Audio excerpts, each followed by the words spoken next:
So we've just seen the video on the wave speed equation and answered some questions on it.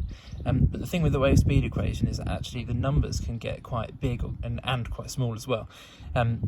If we're thinking about electromagnetic waves like light, they travel really, really fast. So the wave speed, you might know, I guess, in fact it's written on this sheet in front of me, this question we're going to answer, 3 times 10 to the power of 8 meters per second. So this number is so big that we don't write it down as a number. There'd be too many zeros. We're not going to write out 8 zeros each time, and if we do, we're more likely to make mistakes. So I'm going to talk you through answering some questions where your numbers are really, really big or really small, so big and so small that we're going to basically have to use standard form. You might be tempted to try and write everything out as a really small decimal, so 0.000000, and count your zeros. Students really often lose marks because they just can't copy a number from their calculator onto the page. They miss out a zero, they add an extra zero in. Don't bother, just write it in standard form. It's much better.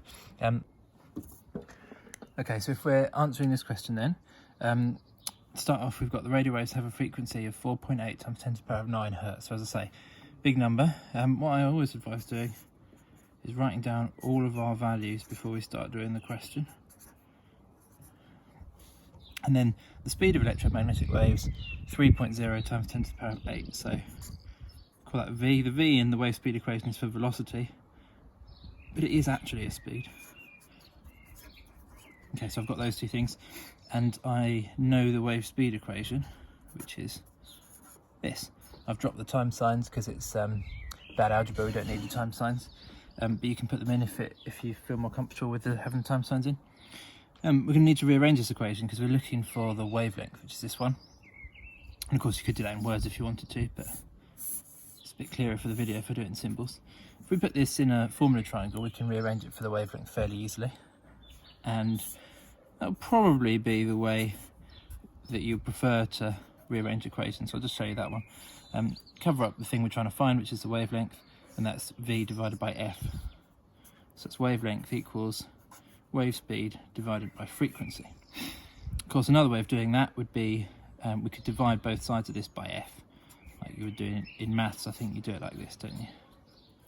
And you'd end up with the same thing, v over f equals lambda, or the wavelength. But anyway, I'm going to use this version. I've done that a bit close. I'm just going to cross that out so that you can see that I'm looking at this.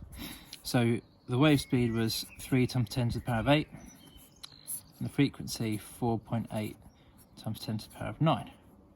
All relatively normal so far, but I mean, I'm not going to do this in my head. I'm definitely going to use a calculator. I'm going to bring the calculator. I just want to show you exactly how to type it in. I strongly advise to start with pressing this fraction button, and when you press that, it'll bring up a fraction on the screen. If you've got one of these Casio calculators, they're really good. If you haven't got one of these and you haven't got these buttons, I would actually try and get hold of one.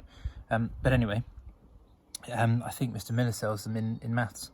But anyway, press this fraction button. The reason why is that it will mean you can put your fraction in exactly how you want it. If we press the divide button, then we're going to have BIDMAS problems. You might want the calculator to do a multiplication first, like you might want the calculator to do 3 times 10 to the power of 8 first, rather than doing the 8 divided by 4.8. So if you just write your calculation in a line, your BIDMAS is going to be all over the place. So we'll do it like this.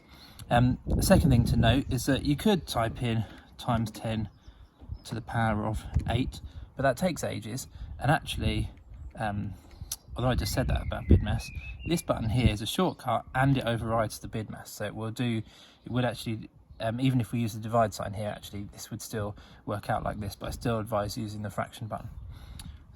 So we've got 3 times 10 to the power of 8, go to the bottom of the fraction, 4.8 times 10 to the power of 9 equals, and then I got a fraction. In physics, we don't like fractions because this could go on for infinity. If I press the SD button to turn it into a decimal, I could have seen it goes 0.6 recurring, for instance.